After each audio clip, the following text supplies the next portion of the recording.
You're watching The Midlife Shift, and we're about to have a juicy conversation with Andrew Daddo, presenter, author, and that amazing voice behind the drink driving reality show we've all watched, RBT. Welcome to The Midlife Shift, juicy conversations to help you thrive after 50.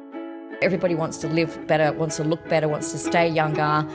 If we are talking about the future, there's nothing better you can do than to make sure that you've got some moolah. I can't stand the whole, oh no, I've got no regrets. Yeah. Really? Have you lived a life? Join us as we shake things up and talk about the things that matter and maybe a few things that don't.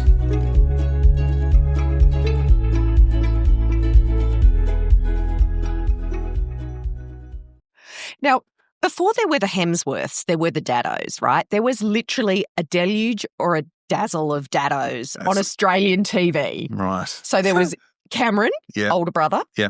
Andrew Daddo. Cam's the handsome one. You were all pretty handsome. You were all pretty. I mean, we can all see it. We can still see it. It's okay. Yeah. And then there was me and Lockie. And Lockie's your younger brother, right? Yeah. Now, are you all still close as a family? Yeah, we go well. I mean, we're a highly functioning family of separate adults, if that makes sense. Do you know what I mean? Yeah. Like, so we don't, like I spoke to my sister on the way here. Because there's an older sister. Sister as well. She missed out on the being a deluge of Daddos, though, didn't she? Yeah. How does she feel about not making it on TV? Fine. I'm sure we've never talked about it. Never? Never talked about it? I don't think we've ever talked about it. Really? Because it's not really, because there's 5 of you. Your mother had 5 children. Yeah. That is a lot of I've got a twin children. brother as well. Yeah, I who's know. an artist. I know. You're a twin. I'm quite intrigued with twins. I'm the godmother of some twins. Okay. It's kind of an interesting relationship, isn't it? Yes. But we can talk about that. Okay. We'll get to that. We'll get to that one. But meanwhile, I'm still talking about the family. Yes. Because the brothers you all still live near each other in Sydney. Yeah, we're nearish. Locke was round for dinner last Saturday night. That's nice. So that was nice. So nice. Yeah, I spoke to Binny this morning. We had a game of golf, me and Cam and did you? Lockie and Dad. Really? 3 weeks ago. So Daddos do golf. We did. Oh my God. Who's the most competitive? Who's the best? Did I just answer your question? I don't know who the most competitive is. It's Lockie's the least competitive. Dad is working on his golfing Tourette's. What's golfing Tourette's? Swearing too much? Yeah. Is that because when your kids are really good, it shames you as a father? No, I think he thinks he should be better. He's 86 and he still thinks, but he still thinks he's 23. Yeah. Cam is. So we've got a friend who we golf with he said he's far more broken than I am as a golfer. Cam plays off 10 or 11 or 12. So 10, he's 10. very good. He's very good. That is a very good handicap. And I play off less than that. Oh, outrageous. So what is your handicap?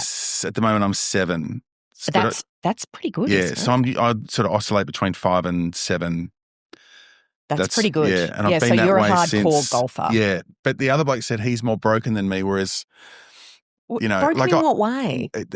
Just thinks about the shot, the whole thing, whereas I think about it all the time. I'm a tinkerer.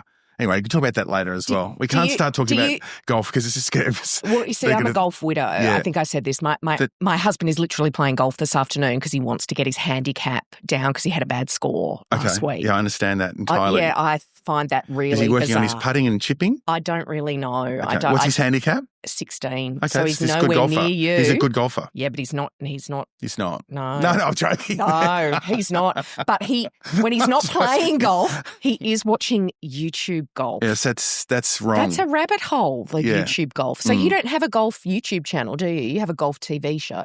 I had a golf TV show. Oh, you don't May well have another golf TV show. Fingers crossed. I hope. And but you don't do but golf. I love, only because I liked it. I like doing it, and I have a golf podcast called Golf. And what do you talk about? Golf. Because golf's very visual. Okay, so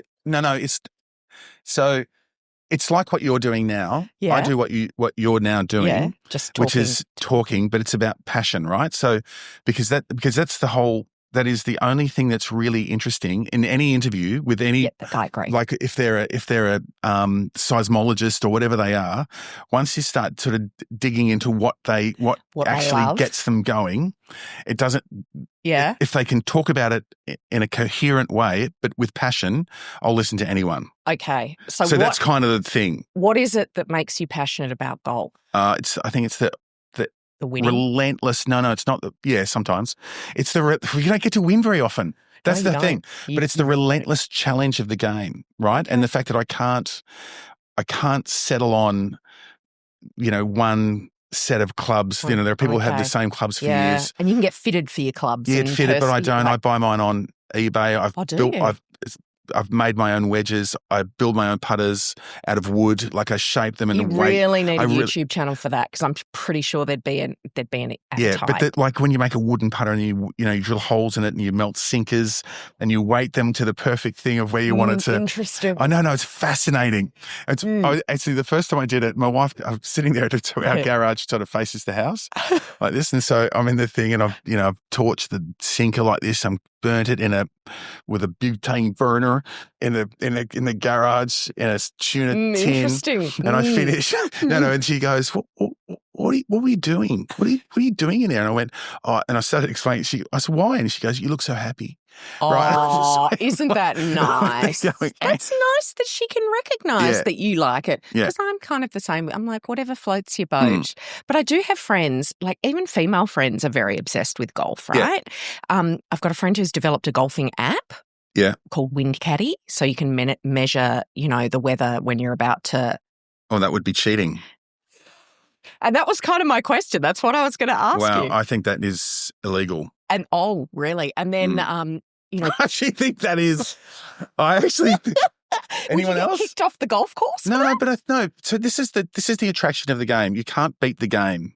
Right. So you can have moments of being of being good at the game, but you can never beat the game. Will always win, right? And then there's all these rules around it, and the rules are what make it even harder and more even. Right. So it's a bit like cricket. So you can't kick the ball. You can't just sort of nudge it across. You can't. Okay. You can't have an app that says. I don't believe you can. I might be wrong. That you look at your app and it says wind's blowing for 25 k's from the east. Because choose this thing. Make this wedge. That's legal. That's well.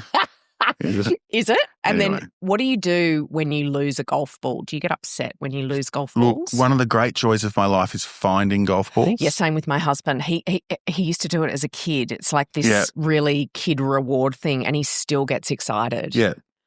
So it's bizarre. Bizarre middle-aged habit. Yeah, it's about the pursuit. Okay. It's about finding things. It's like a never-ending quest. Yeah, but finding golf balls is like saving money. Right. Right?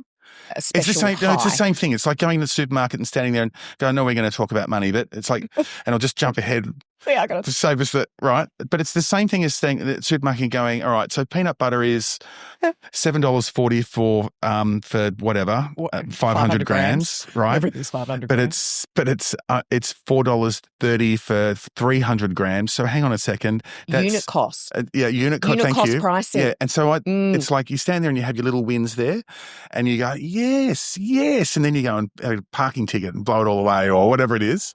But finding golf balls is probably a bit like that. The balls are probably shit, right? Yeah. They're probably no good, but it's a little, you use them for practice or you hit them away. And I heard that on my husband's golf course, some of the birds steal the golf balls. Yeah. Like, crows. what the hell's that about? They're crows. Who can pick up a golf ball in that? That's like, I was amazed at and there that. must be a mother loader. There's a spot where they drop them. You but need no to one knows find where the that. spot I know. is. It's the gold at the end of the rainbow, right? That's the golfer's. Leprechauns are guarding it. And the daddos want it. That's the golfer's rainbow, and you'd sort of spend your life going. Who would be the happiest of all the daddos to find that? Would it be your dad? I would be. No, I would be you. Yeah. So you're the golf ball maestro. And now I like that your wife recognised how happy you were, because I did want to ask about all you daddos are still on your first wives. Now, I'm on my second spouse. Okay. It's quite a unique thing to... It is. Yeah, and I wanted to ask about that. Like, how do you do that? You don't know? You just no. Okay. play a lot of golf? Our role model our family role model is very good. So mum and dad, if whatever they are, 60 years married. Wow, that's pretty good, isn't My it? wife's parents were one marriage. Okay. Al's mum and dad, no, I don't think they are. Lockie's wife's one marriage. Bindy's husband, one marriage. Wow. So I think if what you're seeing in front of you is one thing, and you sort of learn, conversation and respect and all those things, then theoretically it should work. I also find, personally, I can't speak for the other fellas, I find my wife incredibly attractive. Oh, Genuine. Like, still, geez, look at you, beautiful. Yeah. So it is. So is she's interesting. She keeps me in check. Does she? What does she tell you about golf? Hilariously, she has tried to, because I've given her lessons, so she's now accepting what she accepts now that I do know more about. You do know quite a lot because your handicap's very good. Yeah, so but she has gone, it might be a bit quick there. Did you step up a bit, Ben? Is she criticising your golf game? No, she's trying to help.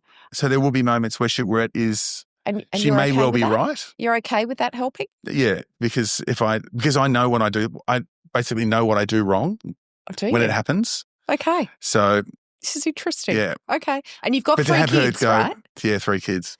It's hard, isn't it, right? Having kids and then they get older. Now, your daughter has written about you online and how embarrassing you were turning up to her game in Speedos. Now, tell me about being a dad. Of older kids. Is it harder? Of older kids? Yeah. Is it harder now they're older or is it easier? Look, do you want to drop my kid theory? What's my your kid? whole, I do want my your whole kid parenting theory. Do share it. So it all starts. So it all in the beginning, right? And it's all based around shit, right? So it starts with nappies. Yeah. So the first poo, right? The Meconian poo. The black one. The one right. they do straight after they're born. Yeah, we'll put that one aside and we'll go to the seeded mustard, right? Oh, right, the breastfeeding poo. So just that one. So and when they go, you got to clean that up. And you go, and it's actually no problem because it's fine. It's like literally. And it doesn't smell, right? It doesn't smell. It's of no consequence. It's not that bad, and then solids come in and then it gets a little bit more interesting. Yeah. But the thing is, you've had the warm up. Right. So you've had a chance to actually get ready for it. Then the first solid, I can't believe I'm talking about this. But yes, you can. The first solid, and then there's like, it's not that bad. And so by the time they're eating chops and sausages and stuff like that, and it's horrendous, then it is bad. Yeah. But then you manage to, but you're pushing towards that moment. You ramp. And I think. You're on a ramp to it. Yeah, you are. Have you got a wedge that you throw to get there? Just checking. Yeah, and I think the parenting is a similar sort of thing, like in a weird way, because everything that happens, you have a moment of it before, where you get a small moment of it. Okay. Pretty much, right? Yeah. So going out at night, coming home late, telling the first lie, whatever it is, not wearing the right clothes, not wearing enough clothes, whatever they are. Wearing Speedos to your daughter's game. I had a towel around my waist. You just reminding everyone. I had a towel around my waist. That was apparently as bad. Oh, really? Now, I was definitely not wearing Speedos at the game. I had a towel around my waist. Now, but you're always going to embarrass your children, right? That's just the law. Yeah, I think so. Or they'll say you can't say that. Oh no! So what have you said that's been really like bad? Lots of things, like lots and lots of. I couldn't even. No, like saying the wrong, like not being aware of, the new social norms. So I said, I know we talked about questions, and there was something you had, in your plan, and I like that your plan has just completely gone out the window, as all my plans do. So Alex's first question was something about what do you miss from the 90s? Yeah. And my answer was going to be hair, right? I had the most beautiful hair. You actually did have very good hair. It was great. It was like, dare I say, it even got to the point of being like beautiful Michael Hutchins type hair. It was actually quite like that. That was a very big look in the late 80s and early 90s. Now when I want to get the hair out of my eyes, I just sort of push my eyebrows back. So, but anyway, and then the next thing, and the other thing about was, and so this is the thing, I'm getting to the thing about the kids and saying the wrong thing. And then the other thing was that I really miss about the 90s was being able to go out with just genuine gay abandon and just have fun, like you'd be at a pub, you'd smoke durries, you'd just. There was no phone. There's no phones, and it was just no phones. But I said gay abandon. They said, are you going to say gay? And I said, yeah, because it doesn't. It didn't. It Gay just abandon meant, did not mean. it was about a joyful. It didn't mean that. And they said, no, you can't. So when I say they correct me, it's things like that to say protect you from yourself. Yes, in case you put your foot in your mouth. Yeah, and I do that all the time. Yeah, but I don't think that's, which I think is good. And the other thing, like. They can all cook, and they can all cook very well. That's good. I made a carbonara, and one goes, can you not put all the pasta in? Just put as much pasta as you think we need, and then save the rest, because you just sort of you dilute unsauce it. Yeah, you're not doing the right sauce to pasta ratio. And so I just ratio. looked at her and went, she goes, how's it cooking with yourself? And I went, do you cook like that? No. I'll say, I say, why don't you chuck some anchovies in that meat sauce there, because by the time it's that salt and that flavour is going to be really nice through the. So you're a helpful cook and a helpful golfer. Yeah, no. But they're like, I'm not putting anchovies in. So anyway, but I take on board what they're saying. Okay. You know what I mean? So I don't just wipe them off like. No. And maybe that's the difference between sort of our generation and the generation ahead of us. So if you'd said to your mum and dad how to do something. They'd just look at you like you had 5 heads. But your mum is interesting, right? 5 kids that would have been a hard slog, I reckon. Like maybe I'm just, But you've said your mum's quite interesting, that she was a white witch, and that she was a naturopath and a colour therapist. Colour therapist? Come on. And your dad was like in pharmaceuticals, Dad was a businessman. right? I just listened on the radio coming here, and they're talking about two opposites attract. And my God, but they're still married, right? Oh yeah, and well. That's really good. So it is really, really good. Yeah. But they're, obviously they have their moments. They drive each other fairly well nuts, but they're not it's a very good functional, they can play golf together. So they play golf together too? Yeah. Well, it's in the family. That's how we learned. Oh my goodness. They're 86 and 85. That's pretty good. Mum still wails on the ball, like just genuine. She backswing goes to over here like this, and she just smacks it. So do you all ever do family golf with mum? Oh, you mean dad? like the Timeless Family Reserve? You mean the trophy that we played for 2 weeks ago? Oh, really? Yeah. Look at you. You really are into golf. Yeah. Oh, but it's... Okay, but again, so the Timeless Family Reserve, a trophy, so I'm the trophy maker of the family. And the wedge maker. And the wedge maker.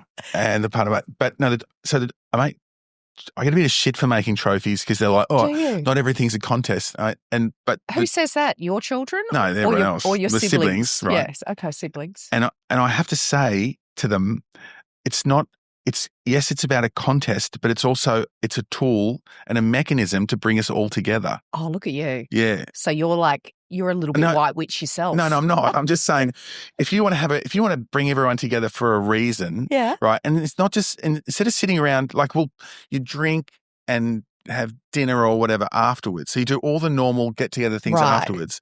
But if you want to have something to do, we can warm up to whatever it is that has to be warmed up to. If there's a game to play or a way to do it, not a bad way to do it. Okay. You know what I mean? Which is your golf? What do you think about that theory? Which golf club is your golf club? Or do you not? Yeah, I played Longreef. You like Longreef? It's pretty nice, that Longreef golf. It's on the ocean. It's very Yeah, it's a windy, bloody.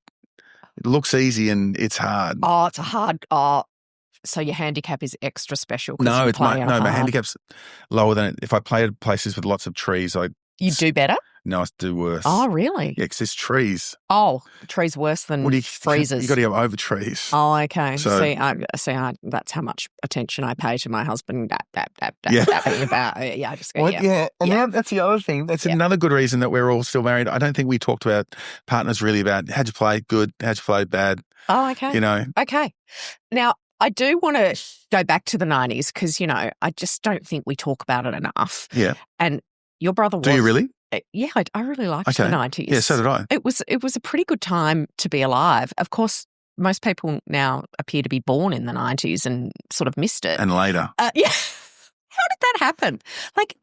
What shocks you most about being older? When I catch myself and I have to say how old I am, I'm like, oh, the 90s was, a good 30 years ago now. Like, how did that happen? Does that shock you? Or is it just me? No, it doesn't. It doesn't shock you? No. Because, like, you lived the 90s. You were a VJ on MTV, right? There is nothing probably more 90s than that. No, I think I was the first Australian VJ. But it only lasted a year.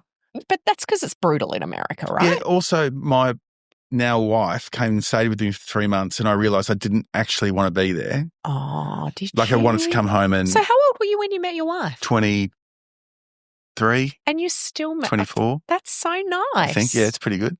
Were you based in New York when you were... Yeah, I lived on Manhattan. I see, that's nice. It's pretty amazing. Yeah. And... you introduced, like, who blew your mind when you were doing it? Like, because you interviewed a lot of people. You did a lot of hosting. Like, Madonna was my idol in the 90s. Yeah, so I didn't get access to Madonna. Because you I missed weren't hot AC/DC because they'd been drinking and they were very late. And so they were too late to do that. But they were kind of sort of more 70s, 80s guys, really, AC/DC, but they were your heroes. Elle McPherson came in once. Oh, this was quite funny. Her. And so I was sitting there going, and this is the height of the body, right? Yeah, because she was very Actually, Billy famous. Connolly anyway, so Elle McPherson comes in. We're sitting next to each other on this couch, right? So there's just like one couch, and she's sitting there, and she's got this leg big tucked, long legs. Yeah, this leg tucked under this leg, and so it's her knee there's my knee, and you. There's my knee, and there's her extended knee like this, and she's sitting there, and she kept when she's making a point, she kept patting my leg, not her leg, right? And I can hear this is the best looking woman in the world. Right, there's two young guys here going like this, going, "Elmer, what? Elmer, who? What are you talking Who's about?" That? And anyway, so she's patting my leg in the headphones of the cameraman. I can hear the director Beth screaming, going, "Oh my God, she's rubbing his leg!" Now, was it like Michael Hutchins and Paula Yates on the couch on that London TV show? No, it wasn't. No, there was nothing in it. There was nothing in it. But because if I could hear her yelling, she could hear her yelling. Oh. And so she's there to promote whatever.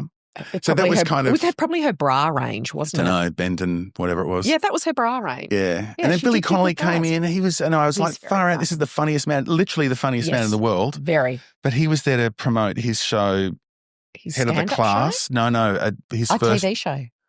Yeah, TV show where he became the new teacher in That's right. He was acting. Yes. And said he's the funniest man in the world, and he did not say one single funny thing because he was there as an actor, not as Billy Connolly. I just went, oh my God. So it was quite funny. So was that a tough interview to do then? No, he was fine. But what was interesting about MTV is the first show was the morning program, where you had guests come in, like a morning show, like Good Morning Australia or whatever. Same with Gordon Elliott. Same sort of and thing. Carrie Ann Kennelly, thank you. So the same sort of thing. And then he graduated from that to mid-morning, then lunchtime, then afternoon, all and then day, evenings. It was like endless TV. But the morning thing was the only place where you got to talk to people. Oh. And then once you graduated, it was just you and a green screen going, here's the new one from Aerosmith again. Here's Janet Jackson again. So it was actually... I quite like Janet Jackson. Yeah, she was great. Too. But you didn't speak to them. You just introduced them. Oh. Yeah. So is that why you didn't like the job? Because it was a bit green screeny? Yeah. And in it, which you never meant to find out, they got my research and they did my market research and they did it in Iowa, right? Sorry, I'm going to snort. What? Yeah. So, they do... Yeah, they test you, right? Yeah. Because you were very dazzling on TV. Yeah, that's why it's a dazzle of daddos. You were. So the main research was something like, he looks nice, he's got a nice smile, he must be funny because he laughs a lot, but we can't understand a thing he says. And so I think for American MTV, it was just too soon. The Aussie accent. Because I didn't try and be, I got in trouble for saying... Did you swear on TV? No, I'd say dumb things like, is it true that the lead singer gets the best looking girls? And then it's a drip feed down to the drummer. And some producer came out and he goes, how dare you say that? And I went, it's a joke, or it's kind of a, But Australians would get that joke. But yeah, it wasn't malicious, American. and it wasn't and it actually wasn't saying it to anyone. I just did it as a green screen, Oh. So as an introducing, say, Poison, for instance, and made that sort of joke. And See, this is why you're such a good presenter, because you just green screened so much when you were so young that you can talk about anything. Is that what it is? No, I don't know. Because you've also. I don't think I'm that good a presenter. Oh, well, I think you're okay. RBT don't take just anyone, Andrew. No, they don't. And they've only had one go, so. RBT have done how many series? It's a lot of series. Yeah, we're about to. I just got an email yesterday. We're going to series 17. Like. We've got the you're record like date. Neighbours and Home and Away. Yeah. It's like an institution in Australia. I think it should. I don't think we've ever been, I've never been to the Logies on the back of it or anything like that. No, It's not that sort of a show. Will. No. But my husband, who I do dearly love, even though he plays a lot of golf, he also loves RBT. It's one of his favourite shows. Yeah. He calls it Bogans Behaving Badly. Yeah. Which the Americans wouldn't let me say on TV either, right? No, I don't think so. It's a unique kind of show. Yeah, it's for people who've never watched it. They don't know what they're missing, right? Yeah, it's a sad show. No, it's actually. What do you mean it's sad? Well, because it's about human frailty. Like with that being that really overthinking it is genuinely about human frailty. Which is it's what about makes people such good TV. who are drinking and they're a lot of drugs now. So which is catastrophic. Yeah. And the drinking's catastrophic. Yeah. So really the premise of the program, which started as being very serious and it sort of drifted into quite fun. It's quite good fun now. Badly, yeah. When it needs to be serious, it's serious. But so in that sense, there's it's not good. Occasionally there's a good story, but it's often bad stories. But it's very Australian. Yeah. There's nothing else quite like it. Yeah, the famous and picked up by a mate. So the guy gets hammered, gets caught. Is this the one that's on YouTube? The I think viral one? And he gets done. So he calls a mate. That's right. It's called Call a Mate. Call a mate. Google it on YouTube. Call a mate. Yeah. And he calls his mate, and his mate goes, "Yeah, I'll take you home." So the mate picks him up, they drive off, and the cops get him. So he's pissed. And then they they could even get another one. And there's another episode, so I don't see it, right? I don't see the stories. I get the script, and we work through the script, and I go, would this work? We try this joke, or, is he a line? No, voiceover? a tiny bit. If I've got something to add. And about it dripping down to the drummer, maybe. Yeah. Jesus. Was that bad? Is that bad? No, I think that's good. No, was that bad to say that about the lead singer? I don't think so at all. I used to say way worse things about drummers. And what do you call someone who hangs out with musicians? What? A drummer. So see, stuff like that. Yeah. Anyway, so so you get the script. Anyway, I'm reading one of them and I just don't understand. This guy's spitting. What do you mean he's spit? Like, what do you mean? Like, I don't. And you hadn't seen the visuals, obviously. No. And so I said, okay, we'll get it. So they showed me the vision. And it's literally a guy who had a saliva problem in his mouth. And it was hilarious. And then Stop it. What do you mean a saliva problem? He had an too much saliva. An overactive saliva gland. So I guess so he just literally drive along and like he's on chewing tobacco out the window. And of course, if there's speed and wind and stuff like that, it's just his door's bloody black. We used to call that slag. He's slagging. Slagging. I don't even know if our children wouldn't know that term. No. Slagging. So, oh my gosh. Yeah. So things like that. So that's what I mean. It's about human frailty, and people say yes to being filmed. Now, speaking of Australians, I'm very interested in AI, and I just met this AI professor who told me that some of the Australian AI bots he's training, they teach themselves to swear. None of the other countries teach themselves to swear. I think that's interesting. I think AI is interesting. It is interesting. And I'm well, we don't know whether to be deeply afraid or deeply excited. We should probably be both, maybe. Yeah, I think it's a middle ground. I think we should be deeply careful. Well, I've had deeply suspicious. I've had my first AI bot spread disinformation about me. Right. It's so interesting because everyone thinks I'm a man, right? Because my name's Alex. Yeah, mate. He didn't swear, but it tried to say, "Are you the Alex Brooks that scammed some people in Brisbane?" Wow. Yeah, like it was full on. Yeah, That's why RBT is so good. That's just real people It's a real doing story. real things. Yeah, and I remember AI's all made up. speaking at a conference. Oh yeah, because you do a bit of corporate And stuff. I was emceeing actually, and I talked said tell me about, because I write kids' books, which said in the intro, and to write, You've really beautiful. written 25 books, right? It's quite a lot of books. Yeah. And it It's is. lots. It is, genuinely is. It's hard work. It is hard work. Yeah.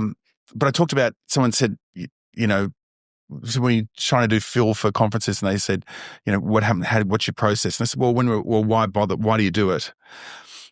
And so I said at this thing, when my kids were young, we'd play the story game, right? So the kids, they'd whisper a word to you, and then you'd do a story, and you put all the words in the story, and then they'd have to work out what the word was and who gave that word. Ah, so Right. it's like a quiz show. So It's like yeah, but you still Daddo Storytime quiz shows. Yeah. So they'd sit there and they'd go, elephant. Who said elephant? Felix said elephant. Or said, no, it wasn't Felix. And they go, but elephant's right. So they'd work it out, right? So if you had 6 kids for a sleepover. Anyway, so I told this story just as a neither here nor there thing. For your conference storytelling. Yeah. Because you present conferences as well as RBT. Yeah. And then so the next speaker gets up and he goes, and he's an AI guru, right? Worth millions. And he was like a really, really, really big deal. What was his name? Can't remember. The other problem with midlife. Loaded. He was loaded. Anyway, no, I wouldn't have a clue. I literally wouldn't have a clue. Oh, because you didn't ask. No, I introduced him. I did his full bio and did all that business, but I don't recall. You can't recall. No. Midlife problems. Misspoke. No, it's not. The information was required, and then the information has been let go.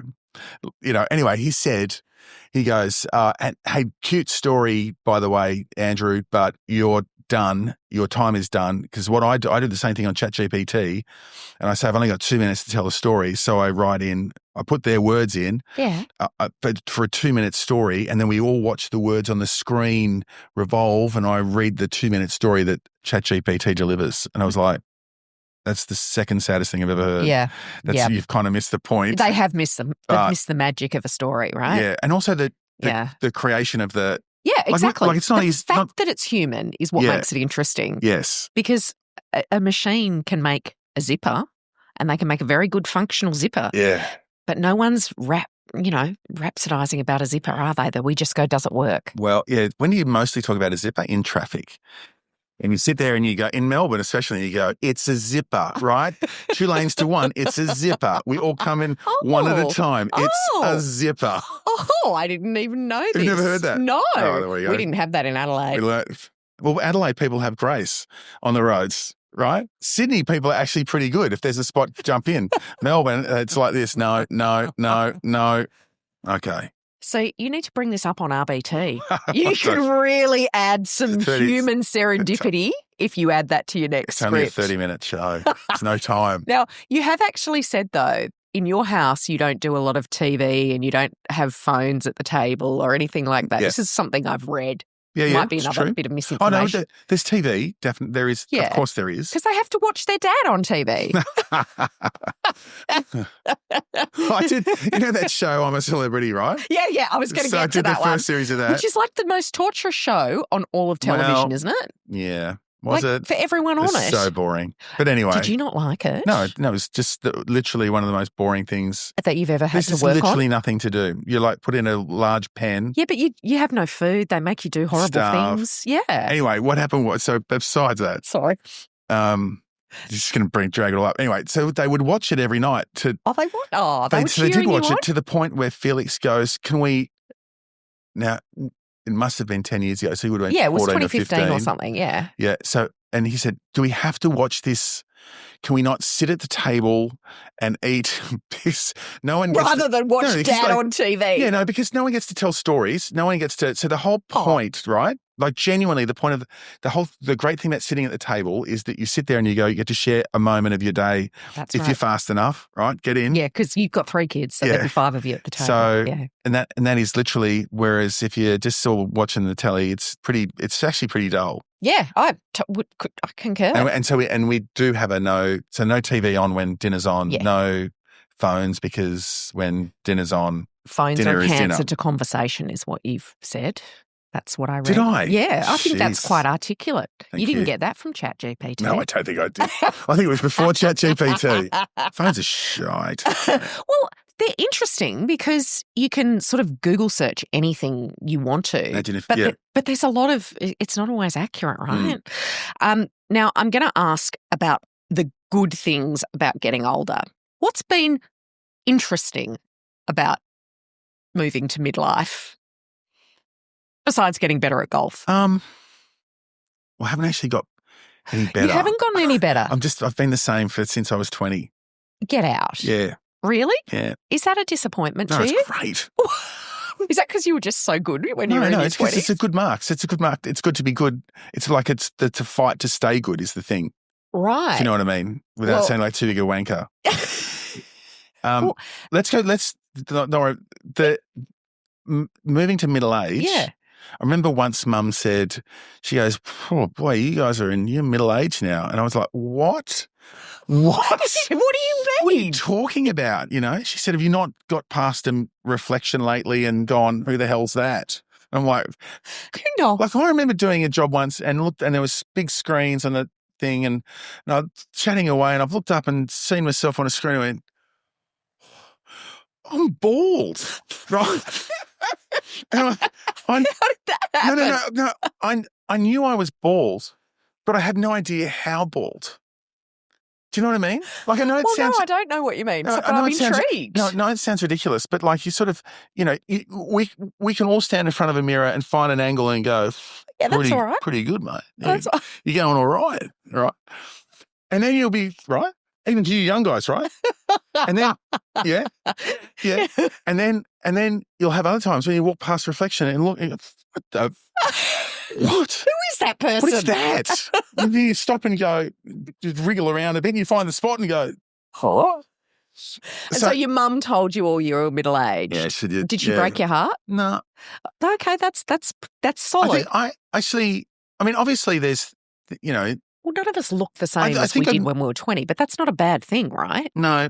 Do you want to look the same as you did when you were 20? Well, I think the answer is, so I don't actively use any product to try and make myself look better. Do you know what I mean?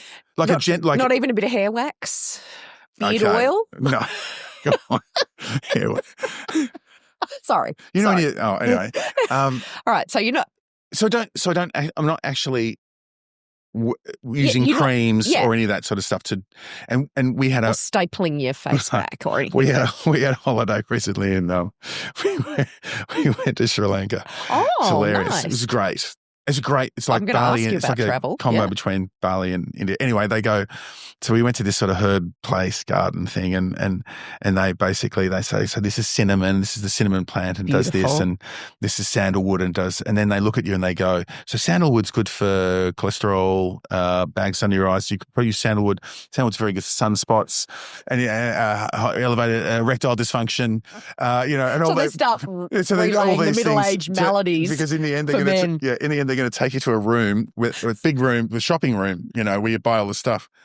So and then we buy all the sandalwood. I got sucked into buying it. I don't know why actually. It's just, so I bought the sandalwood oil and he goes, and because when you put it on, the guru is a guru, right? Guru Swanky. Yeah. The dreads and all that stuff. So while he's rubbing it onto my face like this, and it did feel good, like in the sort of forest, he's rubbing it on. I've looked up to look at him and he's got his eyes closed as if it's sort of spiritual. I'm going, no, I'm such a dickhead.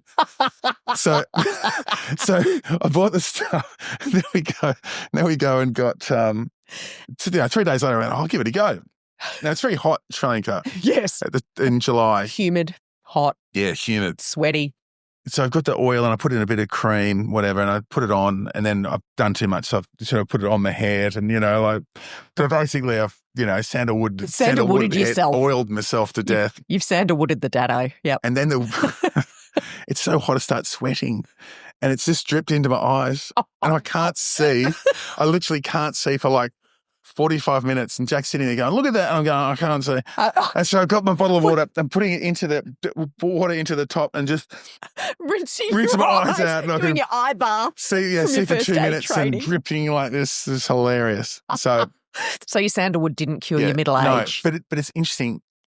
It was interesting to me a little bit that I haven't done anything, but I went, I'm away on holiday, so I might have a try it. I might give sandalwood a go. I'll give that a go. Give it a go. It's never come out again. It's quite funny. It was funny.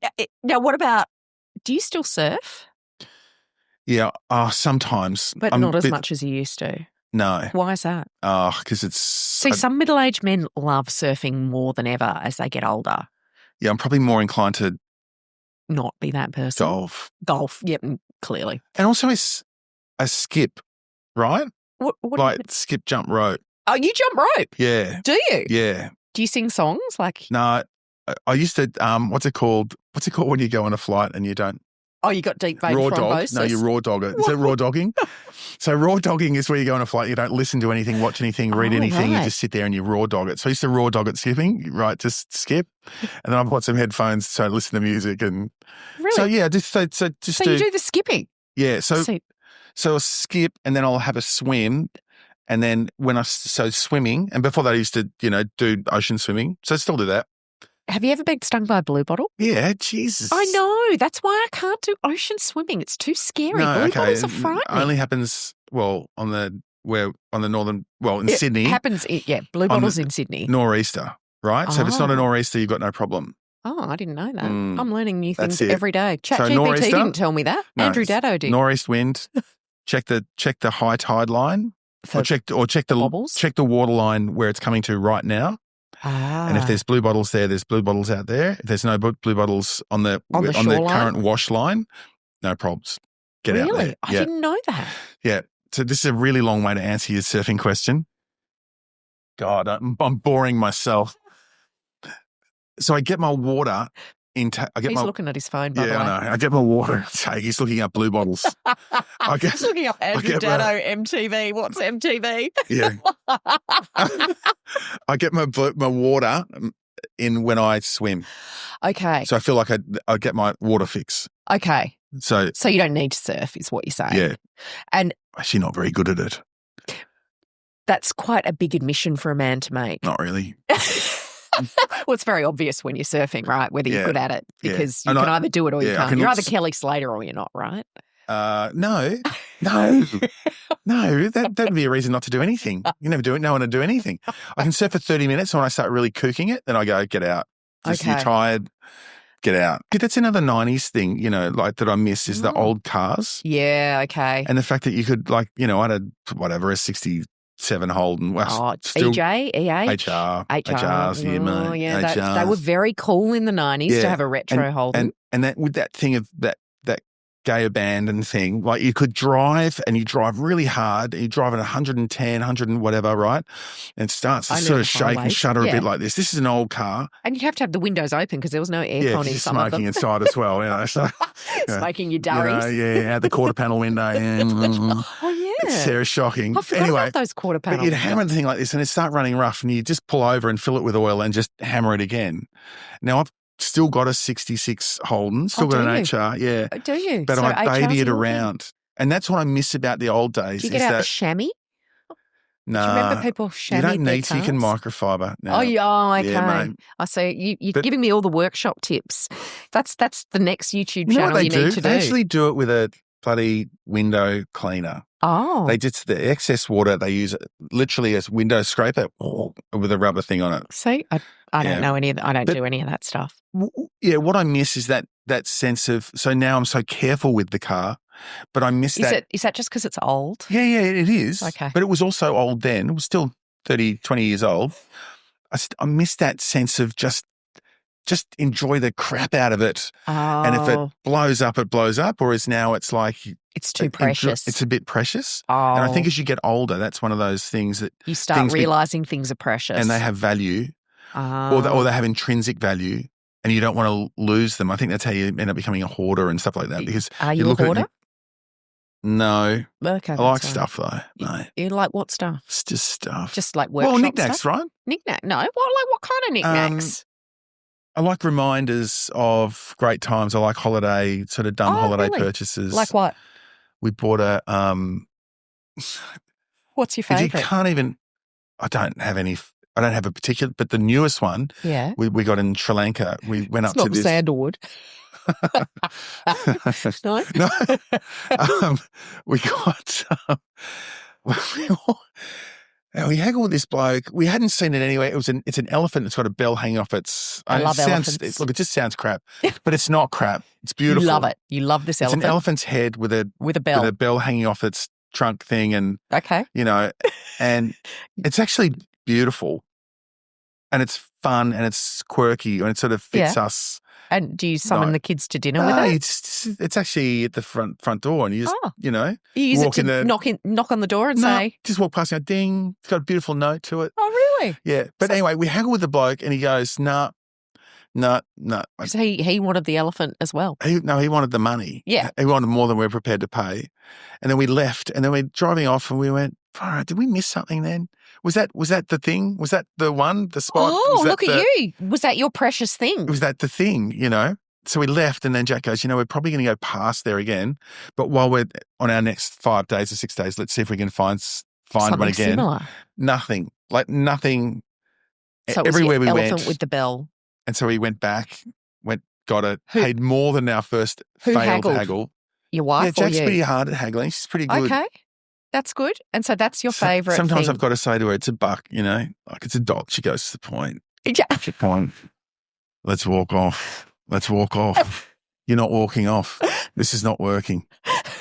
How long have we been doing this for? No, that's her talking to me. Oh. So.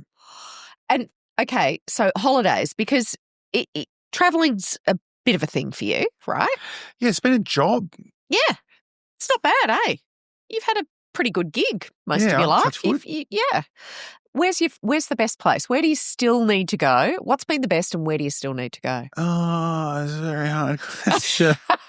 I find India really intriguing. Yeah, okay. Because the Indian people are just so good. Yeah, they're lovely. They're so. I mean, the Sri Lankan people were so good. Oh. Nothing was a problem. Yeah. Like it's no problem. It was literally no problem. No, that's no problem. But look, I know 2 nights, we're only going to stay 1 night. Yeah, no problem. Can we help you get to your next place? Oh, it was nice. Yeah. India's still exotic. Yeah. Genuinely exotic. It's crazy, right? Yeah. And there's a lot of money there now. So yeah, there is. The last time we were there was bloody, I don't know, it must have been 20 Ferraris and Lambos and things flying towards us on the wrong side of the road. You're just going, what? Oh, yeah. The traffic's horrendous. Maybe they need the HR Holden. Maybe they need a bit of RBT over there. They should do that. Imagine RBT Mumbai. Imagine what that'd be like. I don't know. I don't reckon they'd get that many people. It's a pretty boring show. You're not really supposed to. If you're a good Hindu, you don't drink alcohol. No. Or eat meat. Yeah. So anyway. So where do you still want to go? Where's still on a bucket list if you have one? I don't know. Oh, you I don't actually don't know. I've never been to Spain. Never been to South America. Yeah, I've never been to South America. Never been to Cuba. Would be interesting. Probably they've got good cars there. Yeah, that might be good. Good old cars there. I think that Cuba? could be your magical spot. Yeah, it's too close to America. I reckon. It's a bit scary what's going on in America, isn't it? It's horrifying. I know. Like for lots and lots and lots of reasons. Anyway, I agree. Did time in America, so that's done. Yeah. Well, box tick. Rode a motorbike across America. Did you? Yeah. So with your wife? No, with my mate Ray. Your mate Ray? Yeah. Is Ray still on the scene? Have you done another motorbike trip with Ray? No. Oh, when you ask a question, you go far out. You go look back and you go, wish I hadn't. Oh. He died. Oh, poor Ray. So he was part of a workplace accident. Oh, poor Ray. Which was terrible. Oh. And he left behind a 2-year-old daughter. Oh, that's even worse. You're going to make me cry. No, it's terrible. That's awful. So poor Ray. Poor daughter. So I ended up writing the story of the ride because he used to say it's all good before it was a saying. Oh, so anyway, called the book It's All Good. But I was writing her a letter just to tell her stories about what we did because, like, I'm the only one who knows, yeah. And his wife didn't know, and so he had the photos, I had photos. So I wrote the story, and then my publisher said, "What are you working on?" I said, "I'm just writing this girl a letter about this road trip we did." And he said, "Let's make it a book." Oh. So I was lucky enough to do that. That's nice. So, and this is something else just on storytelling and why it's important to share stories, right? Yeah. So you sit there and I'm just boring my grandchildren rigid, Jesus with Christ. Stories of VJs. Please stop.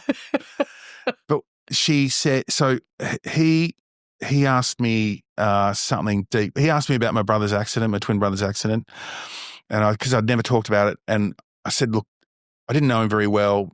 So, Right. yeah. So, sometimes you'll tell someone you don't know that well, you'll tell them your tell them deepest things more. because you know that it's still really of no real consequence. So I started telling him the story. Anyway, he starts snoring, right? So he's fallen asleep. So we're on motorbikes. I don't know if anyone's done any Wait a long... minute. What, he's snoring while he's riding a motorbike or is he peeing? No. He's on his own bike. We're in a tent at night time. Oh. And he goes, he's fallen asleep. So he fell asleep. Fell asleep. Because your story was a bit No, boring. he's exhausted. Mm. And anyway, so then, it was boring. But, well, actually, no. Well, no, because it's an important story, right? Yeah. You're twin. Yeah. So, and then I nudged him. I've gone, mate. And he goes, sorry. Oh, he sorry. goes, I'm so That's tired. really Jeez, rude. sorry. Yeah. And he fell asleep again and whatever.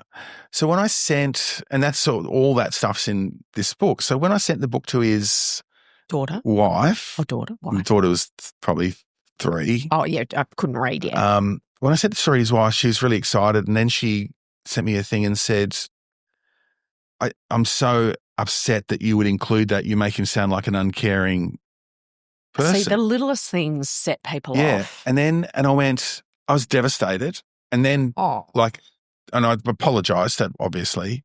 It's a bit late. I can't take it. I was going to say, printed. when you send the manuscript. Yeah. No, I sent her the book. I didn't even send her the manuscript because I didn't want anyone to censor it. It's your this story. Is the thing. It's my story Yeah. for them. Anyway, then she emails me 2 days later and she goes, I'm so glad you actually put it in because I forgot he fell asleep all the time. Oh, really? And I may have forgotten that as a... It was just his thing, his quirk. He's just one of his things about him as a person. So just go to sleep. So that's the thing of... I admire those people. The point... I wish I could do that. You can. No. But that's the point of sharing stories is that it's what might be a small thing to you could be a big thing to someone else. So you might as well share the story. And humans are designed to connect with other humans, right? Even if we piss each other off or someone finds it funny or someone else doesn't, that's the whole point. Yeah. That's what I believe. Okay. That's a nice story. And I'm very sorry that Ray died. Yeah, so am I. That's pretty crummy. Poor Ray. And you did have that terrible, terrible family tragedy with your brother. Oh, yeah, terrible. I mean, it was, I believe, a grand final night. He had a terrible accident and he nearly died, right? Oh, yeah. He was in a coma so he was a pedestrian hit by a car. Terrible.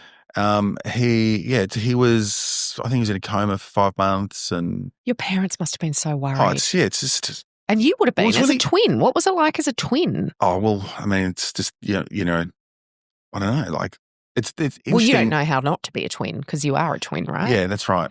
But did your other brothers experience it differently to you? I think everyone experienced their own sort of level of grief and what happened. I think Cam was away at the time, so he was in Japan. Oh. So he was, so then you don't even know what, your brothers and you have no sense of what it is. Oh. But the thing is, there's people, some people in the family saying it would be, it might just be better if he died. No, which is fine. No, that's a hard thing to it's actually not because it's such a catastrophic injury. You go, well, would that be better?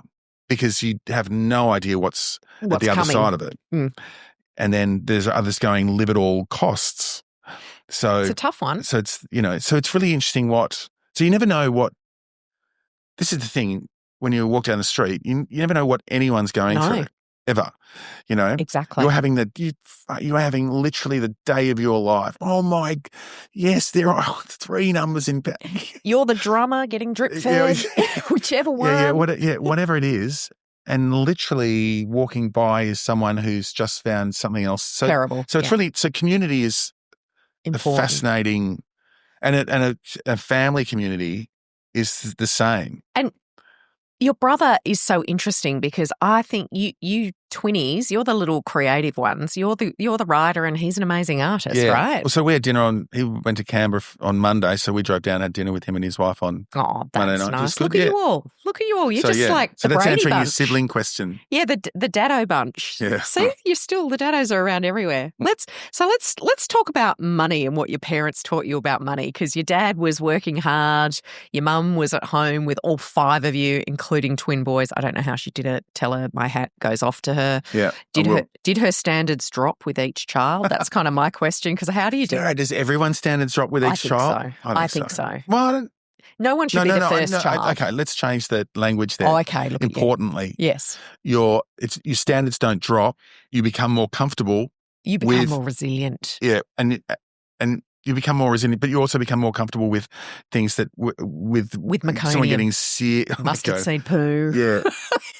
The That colours feels like change. days ago. But, when something, they fall over, the first one falls over, you go, oh, my God, this is the end of the world. Take them to hospital. The third one falls over and you go, oh, he'll be right. Yeah. If you just push yourself up. When you're ready. You're ready. But your parents teach you a lot of things as you grow up. But what did your parents teach you about money?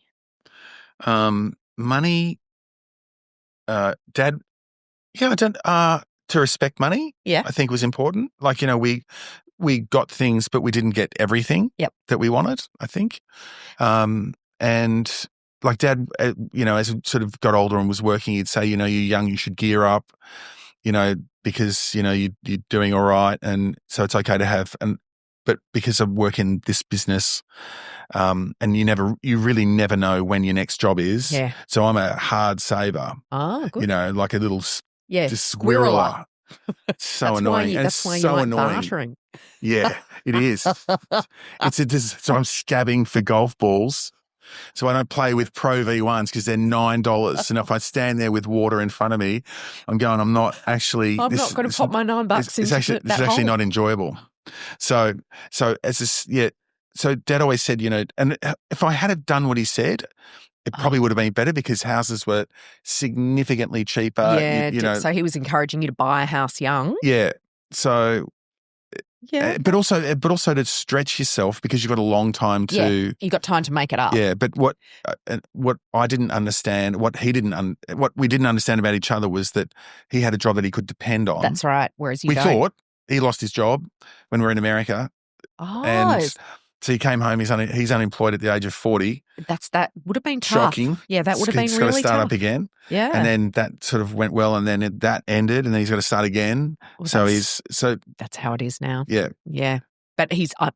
When did he retire? How old was he when he retired? His last job probably finished 3 years ago. Oh wow! Yeah, so he was the sort of the business brains around the rebuilding of a golf club in Melbourne called Lonsdale Links. Look, you really are golf obsessed, you daddos, aren't you? Well, it's funny that he ended up in that business. He did another one, Moon Links, where he business built that. Wow. So he business built that one. They sold land and sold houses and he'd love to be. And it's so crazy. He should still be doing something because he's incredibly intelligent and has a knowledge that he talks to him. He gives him advice. So what do you plan to do when you retire? I'll keep writing. Yeah, okay. Because I'll genuinely, I'll just. You'll just keep going to your job. You'll be skipping in your HR Holden. I want to know if you're going to get that 80s jacket back, the little Bife Michael Hutchins jacket. Oh, yeah. Do you know it was tartan on the inside? Oh, that would have been pretty cool. Tartan, woolly sort of. Yeah. They were very expensive back in the 80s and now you can get them for No. Did you get it from a disposal? Oh, okay. So, yeah. So we were op shoppers and. They call it thrifting now. Yeah. That's what my kids call it. Oh, this is so expensive, the op shops, for what you're. Thrifting. Yeah. Yeah, it's all like $80 for a jacket. And now, superannuation, right? Yeah. Because we sort of came of age in the 90s when Australia made superannuation a thing, right? Yeah. It was so little money when we earned so little money back then. But now people have got to pay 12% into your super. Yeah. Have you got your super sorted? Like, do you think about stuff like that? Oh, you do? Yeah, mate. Yeah, so I'm an idiot. Because I genuinely understand that if I want to have a decent life into my older age, I need to prepare for it now. Yeah. Because literally. Well, your parents are going hard and strong in their 80s, right? Yeah.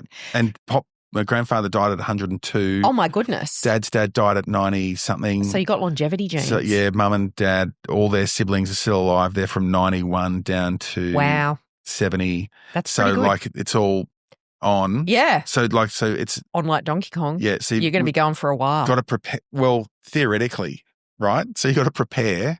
You got to be, you've got to be prepared. And I'm not convinced that the welfare system is going to be as good, as robust as you'd like it to be.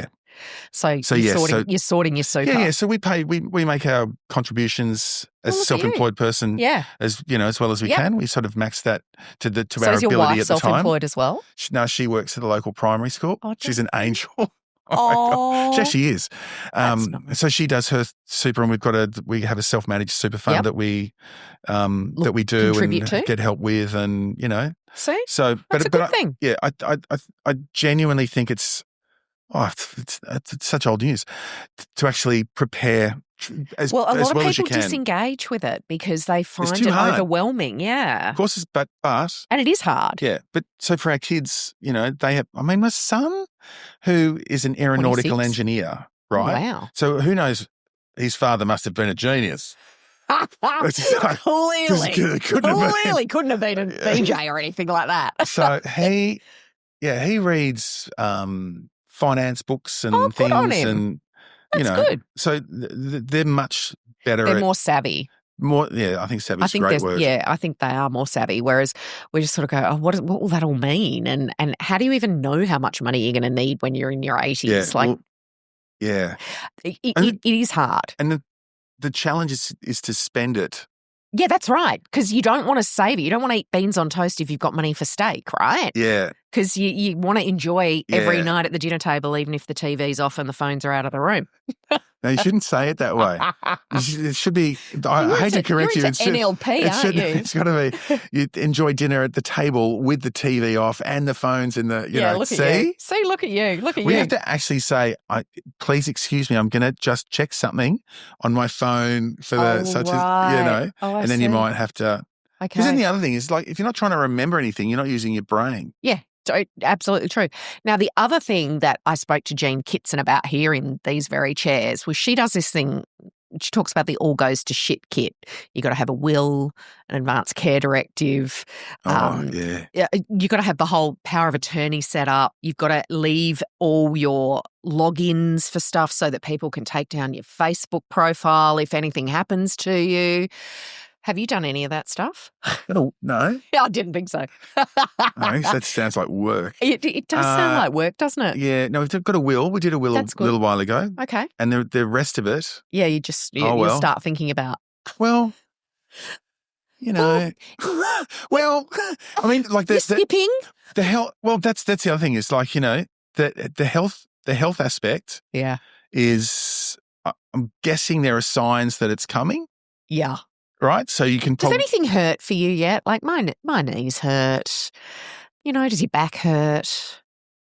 Touch wood. No, not at this time. See, look at you. I know I've got some thighs, something, whatever. What have you got? No, I don't know. I actually don't know. Just I did go to one. Remember once? So back to that bloody when on my celebrity show. So you spend all this time, sitting in the jungle, sitting in the jungle, and sitting like on a thing. Anyway, so spend a lot of time sitting like this, very bad for your deep vein thrombosis. And well, I ended up getting slap foot. You know what slap foot is, right? So slap foot is when your foot collapses like this. Yeah. So my friend had that, and we're walking down the hill it just stops working. And it's just slapping down here like this. And my wife Jack goes, can you stop doing that? I went, I can't actually.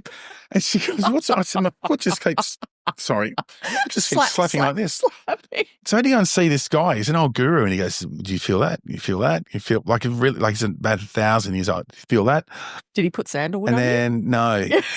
Because he wasn't a guru. And he... Anyway, then they put bloody stuff in your veins and whatever. Oh, really? To try and find out where the thing is. Angiogram. I said, what do I do? And he goes, come and see me in 2 months. So I went back and saw him. He goes, how's it going? I said, it's gone away. And he goes, knew it would. But I mean, so there's that whole. My girlfriend got that after she gave birth. Wow. She could not walk after she gave birth because she got that. Slap foot. Yeah. Not good. Trip over a bit. Yeah. Did you fall or did you fall over or did you have a fall? No, I think I fell over, actually. On TV? No, that's the thing. You say that. Oh, right. No, with mum and dad, like Dad's walking down the thing, he's walking this way and he decided he's going to turn that way, but he forgot to tell his feet that he was going to turn that way. And I said, Dad, did you fall over? He goes, I fell over. You didn't have a fall? And he goes, no, I didn't have a fall. But falls are actually deadly when you're over a certain age. Like a certain percentage of people actually die within 6 months of a fall. Yeah. Like it's quite alarming. Yeah. You don't want to look at that too much. No. But to answer that health thing, I think I hope that there'll be small signs saying something's going on so you can actually prepare for that health. Well, so we talked about the last podcast I did down in Melbourne, your old city. We talked about you've got to plan your years because when you first retire, it's the go-go years because you're going to have all this freedom and joy and you can travel and do all the things that you haven't done. But then after a certain age, and for everyone that's different, you do the go slow years. So you probably don't want to travel as much, but you do other things that you enjoy. Yeah, bridge. Yeah, bridge, maybe, maybe pottery. I think your mum did a bit of pottery. Yeah, I'll do pottery. I'd paint as well, I reckon. Oh, then look at you. Quite keen to paint you again. Can't muscle on your brother's stuff, though, can you? No. Would he be quite proprietorial about, because Don't think so. Well, I used to paint. We both used to paint when we were younger. Look at you. And then he went, I'd paint, and he goes, that's shit. I go, yeah, I know, but it's my shit. And when you're a twin, you've got to find your own thing. Yeah. All right. I'm going to go into my, it's called my rapid fire questions where I just fire 2 choices at you and you just choose one. Okay. Okay, because we're going to wrap soon. Dogs or cats? Dogs. Surf or golf? Golf. Read book or read social media? Oh, book. I knew you'd say that. I've quit Instagram. Oh, have you? Yeah. Did you have to detox like it was a poison? It's giving me the shits. Like, why is that? Because I'm so tired of everyone going, look at me, look at this, and well, here I am. Especially when you've got I'm a in handicap Rome, of mate, 7. and it's like, good on you. So I've still got the account, which I have to have for some business purposes. Oh, yes. But I don't. Maybe it's this definitely one. not on my phone. Oh, interesting. Yeah. Okay. And I'm happier for it. Oh, okay. That's good to know. What about the toilet? Takes less time. You don't get stuck there going, what? What? I don't want to think about that. Okay, luxury holidays or camping? Luxury holidays. Yeah. Oh, yeah, because Jackie hates camping. Yeah, smart woman.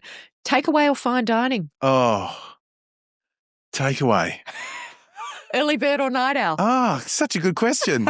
Both. You can't do both. Not when you get older. You can't. You could when you're a so VJ. Are these questions when I'm older? No, these are just two choices. choices. No, both. Yeah, sometimes it's great going to bed at 8 o'clock. Look at you. Yeah. Okay. Tim Tams or mint slice? Oh, what's a mint slice? Is that they're the toothpaste chocolate biscuits. one? Yeah, they're both chocolate biscuits. Tim Tam. Yeah, totally. Summer or winter? Summer. Oh, okay. That's why you live in Sydney, not Melbourne, right? Barefoot or shoes? Barefoot. Speedos or boardies? Speedos. I just got some for Father's Day. They've got bloody they're disgusting. No, looks like someone spewed on the fabric. It's pictures of the what? hot sauce or something. I don't know what it is. It's quite funny from the kids. Oh, the nice kids. Okay. Wine or beer? That's tough. I think beer. Okay. Are you a craft beer guy? No. Just checking. No. Holden or Ford? Holden. I thought you'd say that. Bit of glue, bit of board, put it together, you got a Ford, Let's get fair income. I didn't even know that saying. Look at the things you've taught me about Australia tonight. RBT, I need to watch more of it. I need to see if it sneaks in. Thank you, Mr. Daddo. Yeah, it's good been on you, a Alex. pleasure. I've really enjoyed it. We're wrapped.